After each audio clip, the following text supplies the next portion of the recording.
dudes with attitudes, let's go. It's the two dudes and the attitudes, ruthless, aggressively speaking, so let's do this. We're Ryan and Denton, they here to get your attention. The 5-star broadcast, yeah, start to the ending. Whether it's the E or it's all E. The two dudes with the attitudes to bring the heat. Get the point, yeah, it's on, time to lock in. Listen to the podcast where they get it poppin'.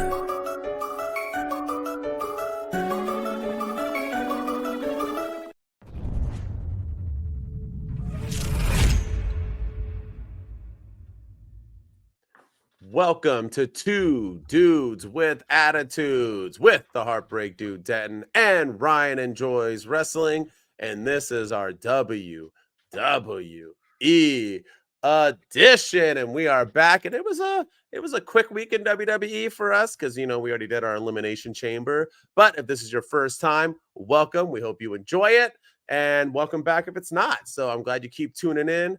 Mr. Ryan, what's going on? How's your life been? I heard your wife is back, so that's a positive, right? She is back, yes. So she's been out of the country for the last 3 weeks and leaving me with two little demonic hellions that have taken years off my life. But she's back and all is well in the world. And yeah, we're last night was the first night in 3 weeks that we all had all my females under the same roof. So happy that she's back and take these kids, and I'm going to Revolution on Sunday. So have fun. Are you going?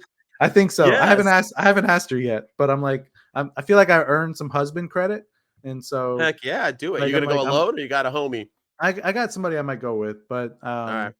but if not, I'll go by myself. I don't care. But I think that's the best way to go sometimes is by yourself. What are the game day tickets right now? They're running it like I could get a nosebleed for like $55, but which isn't much. But if I want to get closer, it's like $155. $55.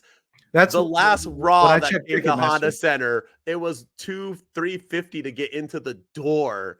Oh Yeah, let me look it yeah, up I gotta again. get out of California. I love California, but holy crap. But it's also AEW, right? Like I know TKO has raised these WWE prices, but yeah, like section 217 right now, which is a nosebleed, I can get for $25 on Ticketmaster.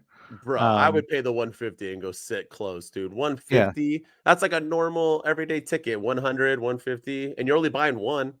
Yeah, I know, dude. I'm considering it, man.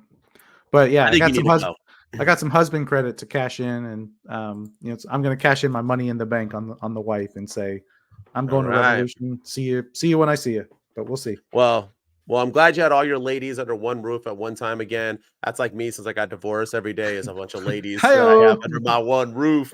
Ooh. Anyway, all right, you ready? We'll talk about your Revolution. I hope you go because then we can talk about it next week on the podcast. Yeah. I always like talking when we go to live events. Yeah, they're fun. All right, news. Let's go. You ready? WWE news. I know it's sad news, but let's hear it. So we lost two wrestling, I guess, legends or wrestling veterans this week. Ole Anderson and Virgil. They both passed away. Ole passed away, I believe, on Tuesday, I think, and maybe Monday. And Virgil passed Raw away yesterday. Yeah. So Monday. And the cause of death for Virgil, he died at the age of 61. This was yesterday, February 28th. Has not been, nobody knows. It's not been made public. He's been dealing with health issues over the last few years. In April of 2022, he had 2 strokes and been diagnosed with early stage dementia. So he looks skinny too. I saw some pictures of him recently. He looked like he was wilting away. So rest in peace to Virgil. And then Ole Anderson, let's find out when I think it was the 20. He passed away on Monday, the 26th. Yeah. And he died at the age of 81, and he's an original 4 Horsemen member. And cause of death not revealed, but he's there's a picture all over him and Arn Anderson, Ric Flair. Tully Blanchard started the 4 Horsemen, and we're still talking about the Horsemen to this day. So rest in peace to Virgil and Ole Anderson. Yeah, rest in peace to both, and to their families, condolences from two dudes with Yeah. attitudes. It's.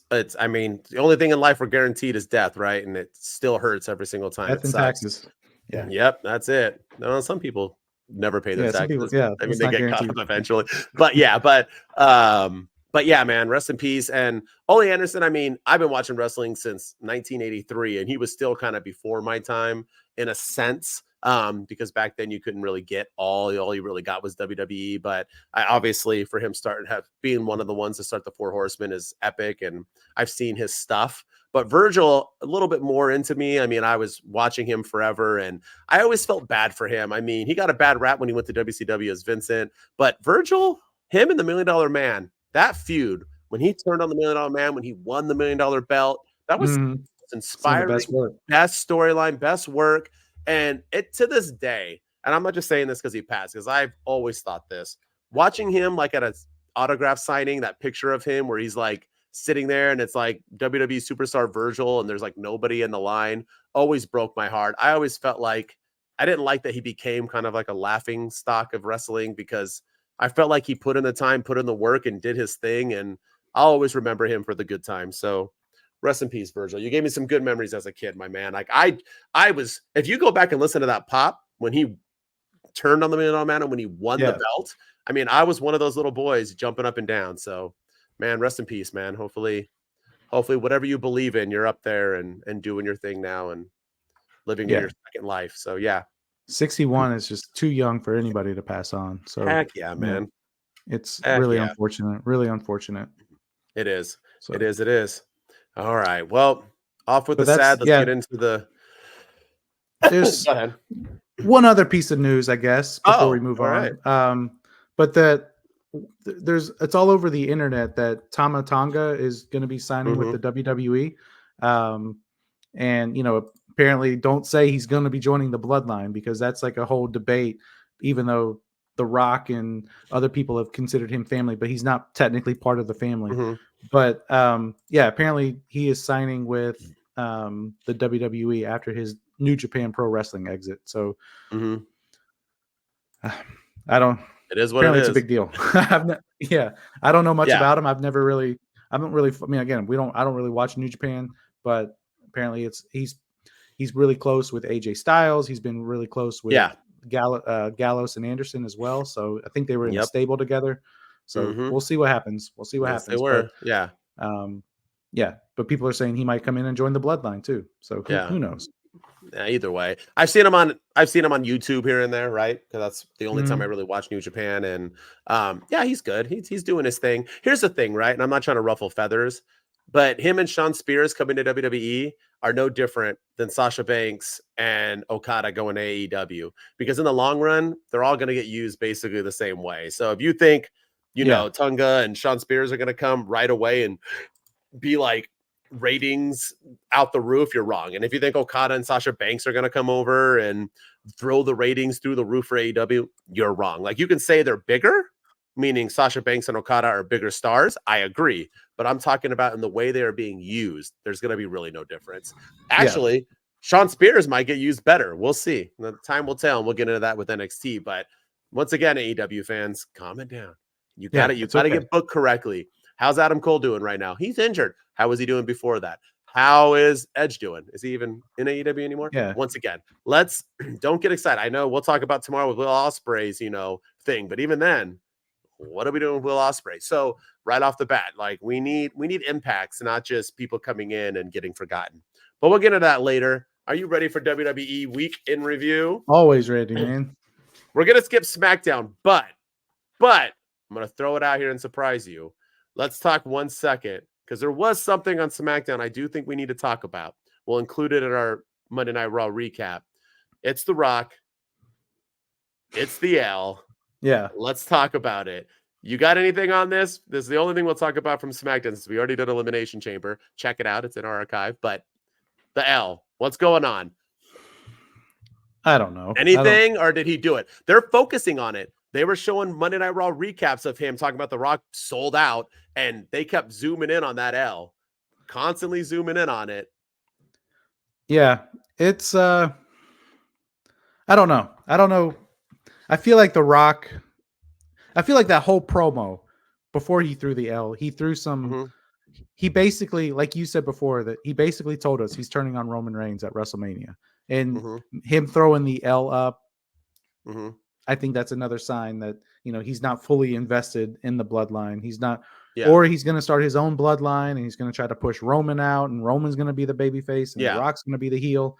There's so many Yeah. areas that this can go, but yeah, I think there is something to him not throwing the one up completely. I think there's, if they're Okay. focusing on it, then we gotta, yeah, it's That's what I'm definitely saying. worth talking about for sure. So yes, and I understand that was a SmackDown before last SmackDown, but I'm Yeah. continuing it. So that into this past SmackDown, the only real thing that happened was the whole Roman Reigns, Grayson Waller thing. Yeah. We didn't get anything from Chamber, correct? So is this bigger or what? What do you think? So we have the Rock L, we have Grayson Waller coming in and being whispered to told a secret, but we didn't really get any. Like, are we finding this out on Friday, tomorrow? I hope Like, so. what's Yeah. what? I hope so. Or 'Cause was it just acknowledging him in Australia? Was that I the? think there was all That's this. not a secret. No, and there was all this hullabaloo too, because, you know, Roman did a thing on social media where he asked where the Elimination Chamber was to Paul Heyman, and he was like, "I'm not going to Australia." He was like, "No, nor should you, my tribal chief." And he was like, "Hey, Paul, when you go, make sure the people in Australia acknowledge me." So basically, dropping a hint that Paul Heyman was going to be there, and he wasn't even there. And then, you know, and then The Rock, he made some comment about how if Seth Rollins and Cody Rhodes keep calling him out or making fun of his family, he'll fly down to Perth and smack the taste out of their mouth. Cody Rhodes literally challenged him on the Grayson Waller effect, and The Rock wasn't there. So I'm getting a little tired of these little, like, mysteries and things that we have to, you know, even Cody, I should sit down and tell you why I stepped aside for The Rock. And then, you know, and then Grayson Waller interrupts, and, you know, he was going to tell us that a few weeks ago, and somebody else came out and interrupted. And it's just, I'm getting a little like, we got to start getting some answers soon. I know WrestleMania is still 2 months away, but we got to start getting some answers on some of these things. Like, why did he have that moment with Grayson Waller backstage? If Grayson Waller didn't do anything on the Grayson Waller effect, is Grayson Waller going to try to join? Is he going to try to be the new Sami Zayn of the bloodline? Like, that's, I don't know. I don't know. Is Grayson Waller going to cost Cody Rhodes the championship at WrestleMania?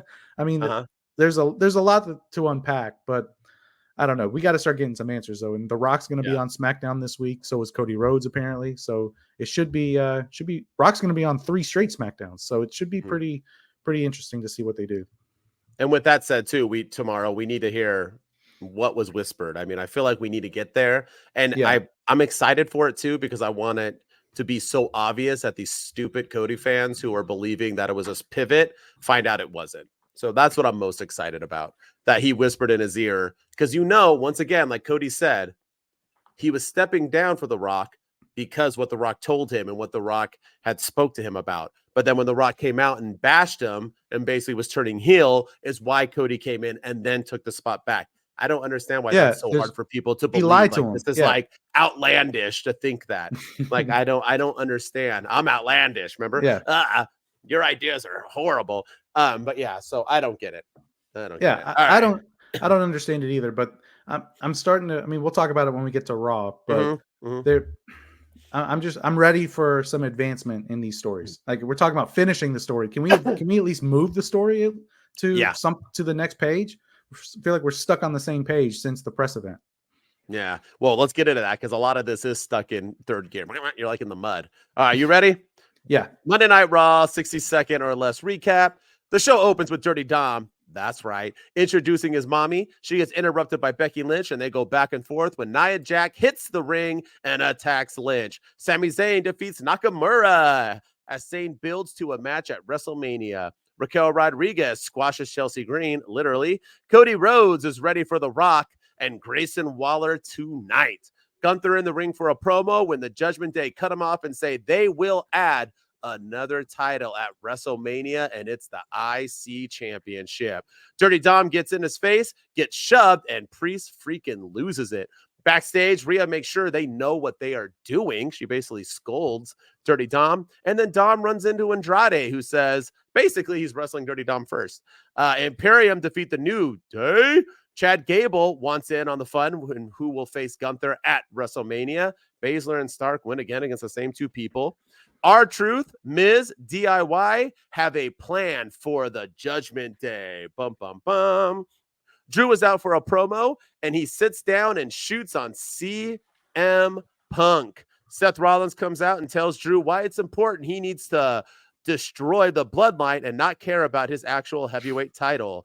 Nia Jax and Liv Morgan end in a DQ when Becky Lynch attacks Nia Jax. Revenge. It's Becky and Nia next week. And Liv tells Becky, everything doesn't revolve around you, girl. Jey Uso and Drew McIntyre brawl backstage.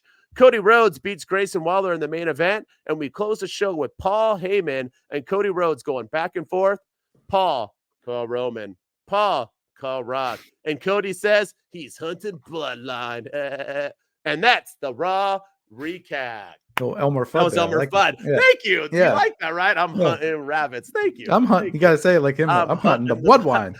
I should have. Darn it. I Be very, very I quiet. I didn't write that down. Yeah. hunting I the can't wait bloodline. till he's like sneaking in on Solo. Boom. Boom. Boom.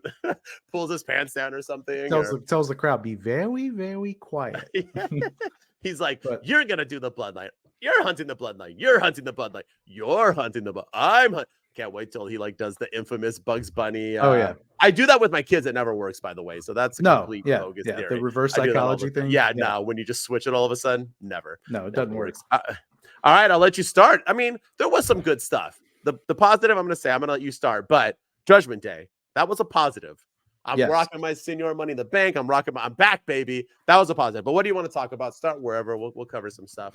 Yeah, we'll talk. Let's talk Drew McIntyre, Seth Rollins first, because yet again, I wasn't wrong, right? That's stupid. Yeah, no, Drew McIntyre brought it, and he had a great promo. I loved what he said about. I got to give Drew his flowers because he's like the only wrestler that recognizes that there's a brand split in the WWE, because he was talking about, why are you worried about what's going on SmackDown? Like if they came to me and the whole building could be on fire, I wouldn't pee on them to put them out because, it doesn't involve my World Heavyweight Championship. Like that's the most important thing.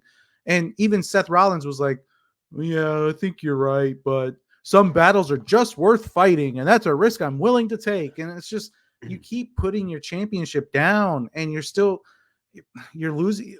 Drew's right. He's losing focus, and he should be focusing on Drew and not what the Bloodline is doing. It's not even his battle to fight. I thought Drew McIntyre's portion of the promo was great. I thought Seth Rollins' portion of the promo was terrible, because it's just, we're still back, still stuck in second gear. Like we said before, it's just like, why? Just focus on Drew. Cody clearly doesn't want you to help him. You keep tapping him on the shoulder saying, hey, I'm over here. You rubbed his leg last week after he lost to Drew McIntyre. And, you don't need, I don't know. I just feel like Seth Rollins he's too focused on what's going on with the Bloodline. And maybe that's the story. Maybe that's the angle they're going with, and that's how he's going to drop the belt. But still, I don't know. It feels like Drew is he's doing his best to make this feud feel important, and Seth is just doing everything he can to blow it off. And I don't really like that at all. So here's my outlandish idea. Are you ready? I've been saying it for a couple weeks now. All right. I wouldn't even talk about Cody versus The Rock Night 1, because I called that a month ago and I was told I was an idiot too. But here it is. You ready? Go for it. They're focusing a lot. It's frustrating the crap out of you, isn't it? Seth is looking weak. He's not talking about anything. Let's also talk about the fact that Drew got down in the CM Punk position and then told the cameraman not to look up his kilt. Classic line. But he cut a phenomenal. We can talk about Drew all day. It was a phenomenal promo at the end. Let's move on. But he's been killing it, right? Here's the thing. Seth's going to focus. Cody Rhodes. Seth's going to focus on the Bloodline. Seth's going to focus on Cody Rhodes. Seth's going to focus on the Bloodline. Night 1 of WrestleMania, no matter if Cody wrestles or not, Seth Rollins is going to lose to Drew McIntyre. Seth Rollins and Drew McIntyre is going to get help to defeat Seth Rollins. No Cody Rhodes in sight to save him. Seth Rollins, after night 1, is going to get frustrated. Very frustrated that he just wasted all his time, because he said it in his promo. I'm so focused that you're right. You probably will beat me. You probably might get help. You'll find a way because I'm not focused. He literally stated it in his promo. he is going to then, night 2, want his revenge. You beat me 3 times. You were never my friend. I went to help you. And where were you when I dropped my title, my man? So Cody Rhodes has got rid of Solo, has got rid of Jimmy. The Rock is nowhere to be seen. He's knocked everybody down. Cody Rhodes has him in the cross. He's pinned him. 1, 2. Seth Rollins either takes the ref out, something happens. Seth Rollins going to cost Cody Rhodes his title at WrestleMania. This is all a swerve. I'm not saying 100%, but I'm telling you, this is the only way Seth makes sense. I know I'm getting attacked, literally attacked, and I'm a male. Can you believe it? But I'm getting attacked on TikTok about my view on this, about how outlandish it is and how stupid it is. But why else? How can you be a fan of WWE and think this Seth Rollins thing is like a good idea? He's like literally he basically came out and said, I don't give 2 shits about my belt. Yeah. Like, I don't care about my belt. Nah, it's all about ending the bloodline. And you know the bloodline's not going to end because we're going to have Roman and Rock later on at WrestleMania 41. And then you get one more Cody versus Seth. Cody finishes off Seth. Cody then beats Roman Reigns in Madison Square Garden sometime after the Hogan record. Yes, to finish the story. Yeah. That's how it should have been from the very beginning. But the end. That's why they were I don't know. That's why they were going to do Rock versus Roman to avoid this kind of thing. And it was going to be CM Punk and Seth Rollins. So it makes sense. I like your idea. It makes sense. We need a heel Seth Rollins. He's a little cheesy as a babyface. I think that outfit. Oh, I liked him when he turned babyface because it was organic. And now that he's embraced it, he's doing get the crowd to sing my song. He's doing all those antics, and it's coming across a little cheesy. So I think a heel Seth Rollins is badly needed.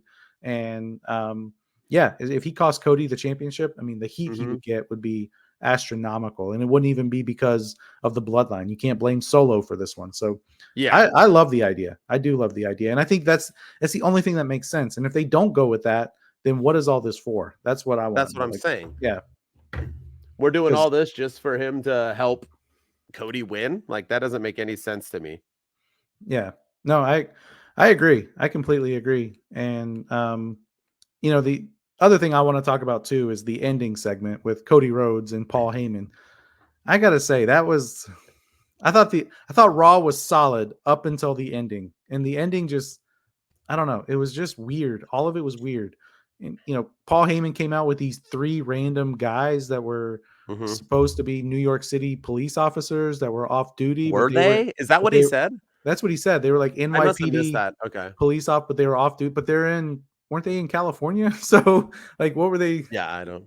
They were in San Jose. Yeah, San Jose. So, but like, why didn't you bring Solo? Why didn't you bring Jimmy? Why didn't you have like other security? Just those 3 randos. And then Cody Rhodes took him out with ease. But even, I don't know, just something about Cody Rhodes, he doesn't intimidate me. And I think that's the thing. Bully Ray said it on Busted Open better than I could, but he said that Cody Rhodes, the one thing that was missing in that segment was instilling fear. And he, when Paul Heyman was about to come into the ring, and Cody Rhodes was like, if you take another step, I'm going to go. Bully Ray suggested that Cody Rhodes should have taken the edge of the chair and held it against Paul Heyman's neck and say, if you take one more step, I'm going to use this chair and you're not going to, or do something like that, threaten to hit him with the chair and like instill fear into Paul Heyman. But instead, he just threw a chair at the police officers, took him out with ease. And then he says, the bloodline's not hunting me. I'm hunting the bloodline. I don't know. There's just something about this just fell flat. I was just like, okay. And then Paul Heyman with 2 phones he's calling The Rock. Why 2 phones? Yeah, you got 3-way calling now, man. Like, But you need a burner for both? Weird. But I don't know.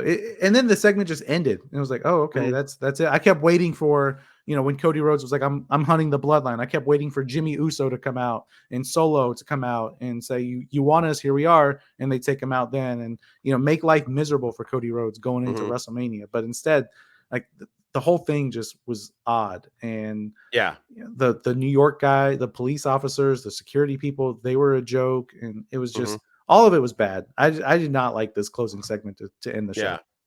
The only thing that I think stays face is that we still have 4 weeks. So we can't get everything right away. So I Right, like yeah. that they're trying to we got he's on Raw and SmackDown. So it's basically Yeah. 8 more episodes of trying to build, right? So the only thing was is that you're right. I didn't know Bully Ray said that. That's funny. I haven't listened to Busted Open this week yet.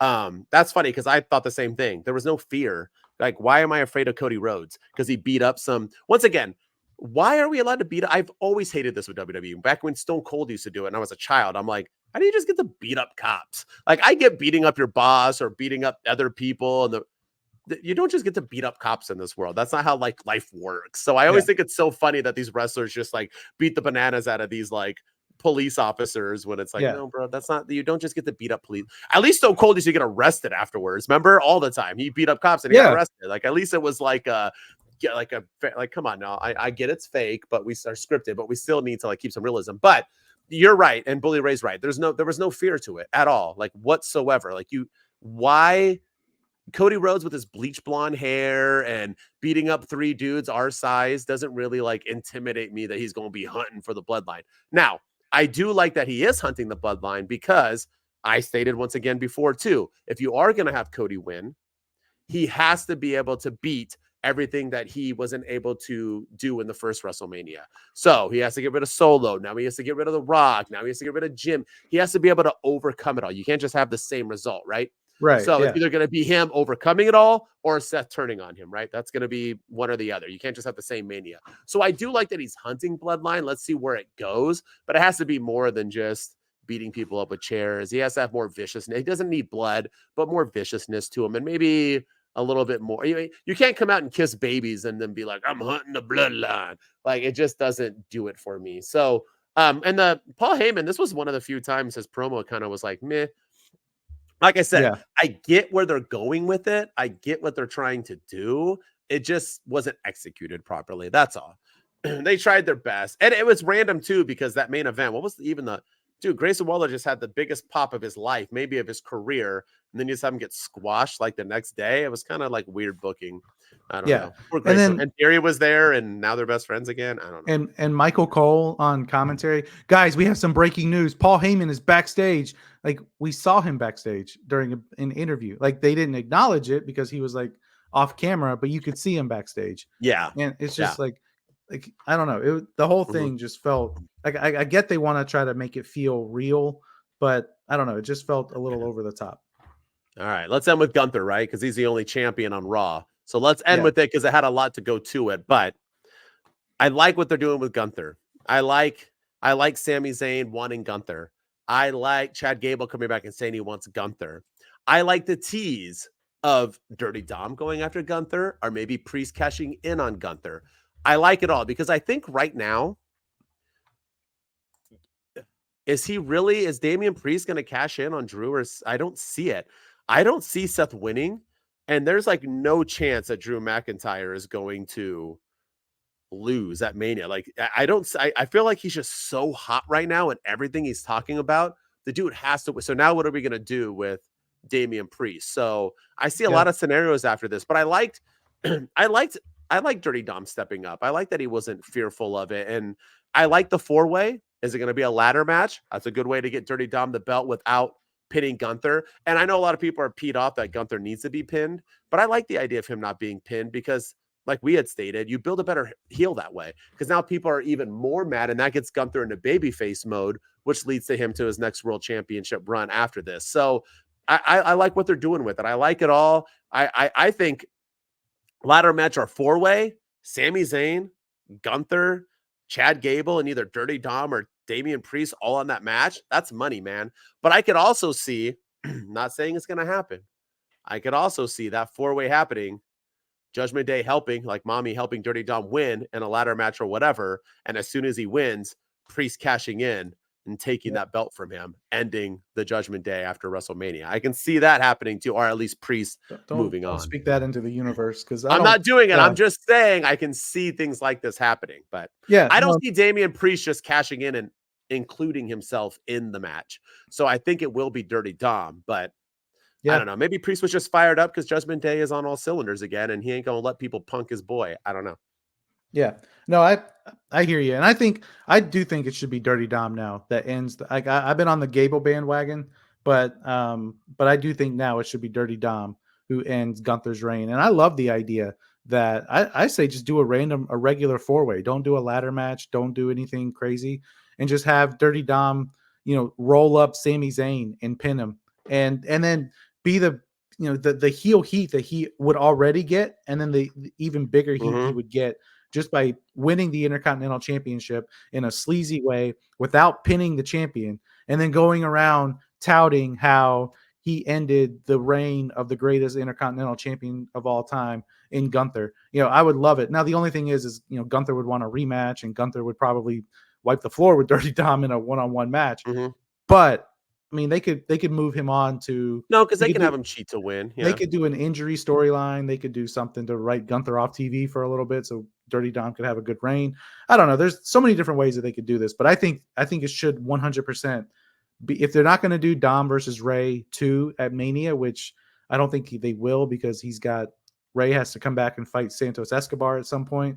So this is the best thing for Dirty Dom, is to win the IC title and do it in a way that doesn't pin Gunther, and then get the heel heat that comes with it. I agree. Be an even bigger heel if they did that. Heck yeah. And like I said, he needs to continue to cheat and win when he's defending it too, just to get that heat even bigger. So yeah. All right, man. Anything else, or that's really it, right? In a nutshell, all the Gunther stuff. Yeah, the women's stuff was good. Rhea and Becky Lynch is going to tear the house out. I know there's some people torn on Liv Morgan and hashtag we want Liv. We can talk about that if you want, or we can it's going to be Rhea versus Becky Lynch at WrestleMania. And I think it's funny how all of a sudden the hashtag we want Cody fans are the ones that are like, well, Rhea and Becky is the biggest match and you want the biggest match at the biggest shows. So it needs to happen at Mania. But yet Roman Reigns versus The Rock was bigger than Cody Rhodes, Roman Reigns. But no, we can't have that. We can't have that. No. Because when you're a fan, you're one-sided. That's how it works. Like I said, if you have a one-sided opinion, whether it be about a particular wrestler or an organization, you have no say because your opinion is biased. So keep your opinions out of here. Keep them out. All right, you ready for some NXT? Always. This is actually a good episode of NXT. They kind of made a comeback here. Weird ending, too. All right. NXT 60-second or less recap. Let's go. The show opens with Dragunov, who calls out Carmelo Hayes. Hayes says he will only get in the ring with him if there's a contract to sign. Gigi Dolan will face Jada Parker later. Kalani Jordan defeats Kiana James. Roxanne Perez is still mad, and she brawls with Jackson. The OC get their first win in NXT. A bunch of tag teams brawl over who gets the OC next. Corbin and Breaker watch. Oba and Dragunov stare at each other backstage. A nice little cute stare down. Roxanne Perez defeats Jackson. Corbin Breaker bump into the OC backstage. Dijak beats the lawyer, but Joe Gacy comes out and attacks Dijak, still wearing that damn straitjacket. Valkyria cuts a promo and tells Paxley they get a tag title match next week. Ridge Holland out for a promo when he's attacked by a chair by a back for the first time, Mr. Shawn Spears. No one saw that coming for sure. Brooks Jensen challenges Oba Fema. Von Wagner defeats Lexus King, who loses yet again. What the? Joe Gacy jumps Dijak backstage again. These guys will never stop fighting. Jada Parker defeats Gigi Dolan, who's slowly just falling down. A "See You Soon" is written on a beach with a roadblock logo. And in the main event, Noam Dar finally loses his Heritage Cup to Charlie Dempsey, Mr. William Regal's son himself. We close the show with the contract signing of Carmelo Hayes and Dragunov when Tony D cuts them off and says he wants the shot. Ava makes it official as we get now Carmelo Hayes versus Tony D to see who faces Dragunov for the title. And that's the NXT recap, 60 seconds or less. There's a lot. Less more than 60 seconds. Yeah. Let's talk about let's talk Shawn Spears. I think all right. I didn't see that coming. And nobody saw that coming. And that's when wrestling's at its best, when you have these surprises and that are genuine surprises. None of the dirt sheets guessed it. People were still thinking it was Okada. I was convinced it was Okada. I heard a rumor that it could be Bo Dallas, kind of resurrecting the the Uncle Howdy character from the Bray Wyatt Mhm. days. But no, Shawn Spears coming out and, you know, making his return to the WWE. I think it should. I think it'll be a good fit for him in NXT. I think he's always been better in NXT, and I think they're going to use him right. I think this time we're really gonna see how good he is, and I think this was a good signing for WWE. I really do. I agree. I love the best part about it is the surprise. The Yeah. fact that we can still just hide things from the awful Sean Ross Sapps of the world and the Dave Meltzers. Like neither of them knew anything. It just once again clarifies my Yeah. point that our media sucks. Like no idea at all. Good job, Triple H. I love it. I think the 10 character was always kind of whack. The chairman character is better. Sometimes that happens, right? He ran in NXT. He had a good NXT run. He just sucked in WWE. They had nothing to do with him. Then they just cut him. He went to AEW. He started off strong, man. He had a good run with MJF and everything else. And then they just kind of lost interest in him as well. And now he's back. So I think he can have a good run. I think it's nice for him to go to NXT instead of straight to WWE. Once again, build yourself up. Find out. I think they should have been doing this with Jade Cargill right now. I don't know why she's not just in NXT right now, building her character and just hiding. I don't know why, but I just always feel like that's a better option. Even if you're only there for a few months, whatever, build your brand, figure yourself out, move on to the big show. That's what you got to do. So I'm all for it. And I like that he's Shawn Spears, not Ty Dillinger. So Yeah. good on Triple H and HBK. And I find it a little interesting, but also, you know, I think it speaks volumes of the leadership in the WWE now that a lot of the people that have come over from AEW to WWE are keeping their AEW characters and their presentation. You know, Cody Rhodes has the same theme song and comes out to the same exact way he was coming out in AEW.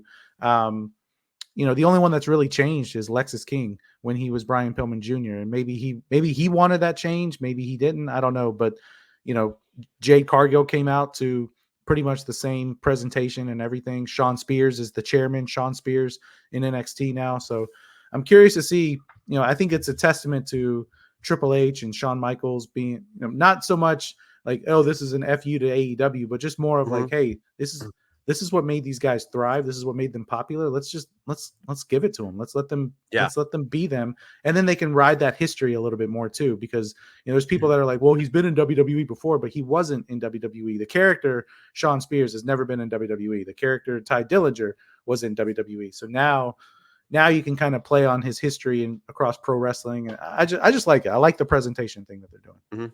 I agree. All right, let's talk about this Carmelo Hayes thing. Started off kind of good, right? Carmelo Hayes, I'm not going to go in there unless there's a contract to sign. I felt a little weird at first, too, about how long Trick Williams has been out due to this beating. I'm like, dang, he's been out that long. I mean, they're not even talking about him anymore. But I do kind of like it now when I think about it, because we don't sell injuries enough when people beat you up on TVs. And it was a brutal chair beating, so I do like that he's out a little bit.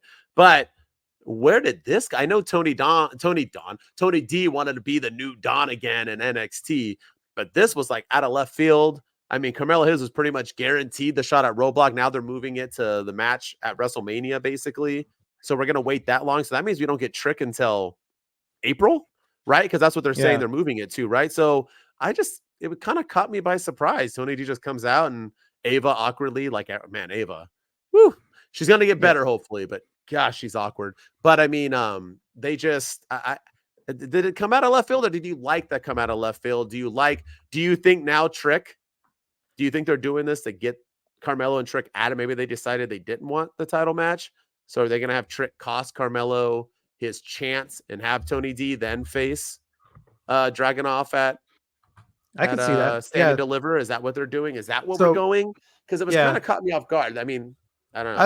I liked it, but I disliked it too. I liked it, the fact that it was something different, and you know, Tony D, we finally get him away from, you know, his tag team, and he can kind of shine as a single star. And you know, I think it's a new up and coming guy in NXT that, you know, he's been stuck in the tag team picture for a while, that we didn't really know what he can do on the singles roster. So I'm excited to see what they do there. But yeah, I could totally see Trick Williams coming back next week and costing Carmelo Hayes this match. And then Tony D gets the match with Dragunov instead at Stand and Deliver. And then it's Trick Williams versus Carmelo Hayes at Stand and Deliver not for the title.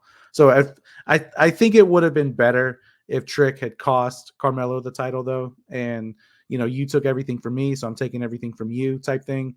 But if this is, I don't really know why they threw this wrinkle in there, but I still think it would have made more sense for Trick to cost Carmelo the championship, and then they fight at Stand and Deliver non-title. But who knows, man? Who knows? Yeah. I mean, I like all those options. It can go any of that way. I think that's what we're gonna do. I don't think we can keep Trick out till April. So I agree. I think we're gonna get. Yeah, we'll get the interference, cost them. Carmelo will get mad because Carmelo fighting for the title was kind of random anyway. I don't understand why. I mean, I don't know. It just came out of nowhere. So yeah, I think Stand and Deliver for sure because I think Trick is ready to move on. I think Carmelo's ready to move on. But I actually think after Trick and Carmelo wrestle at Stand and Deliver, Trick will beat Carmelo. Carmelo will move on to the big show, and I think Trick will stay and eventually have a title run. I think he should. Just kind of like what they did with Carmelo. They eventually gave it to him over time. So yeah, but nonetheless, I mean, I do like Tony D. If Tony D beats Dragunov, which I don't think he will at Stand and Deliver for the title, I'm for it. I mean, Tony D is another one. He's good in the ring, got a good character. They just need to focus on him more, not on all the weird, like you said, other stuff. But yeah, man. So it was good. It was weird though. I was surprised when Tony D came out. I was like, "Huh?" And then he like sat right in the middle and then made it all about him. I was like, "Eh." And then Ava was just kind of like, okay. I like that, Carmelo. And Carmelo has like, it's sad. I don't want to rag on Ava because we're not all there yet, right? That's why I thought she should have been a sidekick to William Regal. But Carmelo's like powerful and giving it to her. And she's just like the same emotion. He's like, how you going to do that? How you going to let him come in and just like take? And she's like, well, I think it's a good idea. Like there's no like passion back and forth. It's like me trying to like script read with Daniel Day-Lewis. You know what I mean? Like it just doesn't make sense. Like he's going to be somewhere and I'm not going to be there. So we're not going to connect. That's what it kind of feels like right now with Ava and everybody. Even backstage, I feel like the wrestlers are dumbing it down for her. There was a thing with her and Roxanne Perez, and Roxanne was like mad, and Ava was like, well, you just have to know it's my rulers. And Roxanne was like, oh, okay. Like, I feel like they're like dumbing themselves down for her. Not to harp on her. I mean, more power to her. I hope she'll get better with time, but yikes. Yeah. I think she needs a character. And I think that's the issue right now her character. Yeah. Her character is that she's the NXT GM, but what's her gimmick?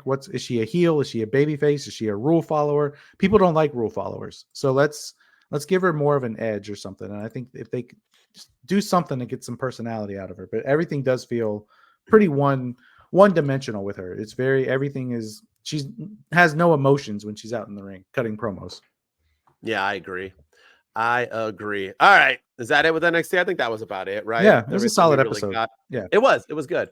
It was good. All right, man. That's our weekend review. WWE. We did it. I'm excited, man, because we got Roadblock next week. We're probably going to have a pretty big SmackDown and a Raw. I'm pumped. And then tomorrow, don't forget, AEW Friday. We got some stuff to talk about. Rampage, Collision, Dynamite, and we're going to preview and give our predictions on probably it's so funny. We go from like 4 matches on a card to probably like 29. So and this can go anywhere. I mean, I feel like these predictions will be hard. I will not be 100% on these AEW ones. I really am kind of curious. They're probably still adding matches to the card too, which they will on Rampage and so on. But yeah, at least it's on a Sunday. That's how pay-per-view and wrestling should be. 2 dudes with attitudes, let's go. It's the 2 dudes and the attitudes, ruthless, aggressively speaking, so let's do this. We're Ryan and Denton, they here to get your attention. The 5-star broadcast, start to the ending. Whether it's the E or it's all E. The 2 dudes with the attitudes that bring the heat. Get the point, yeah, it's on, time to lock in. Listen to the podcast where they get it poppin'.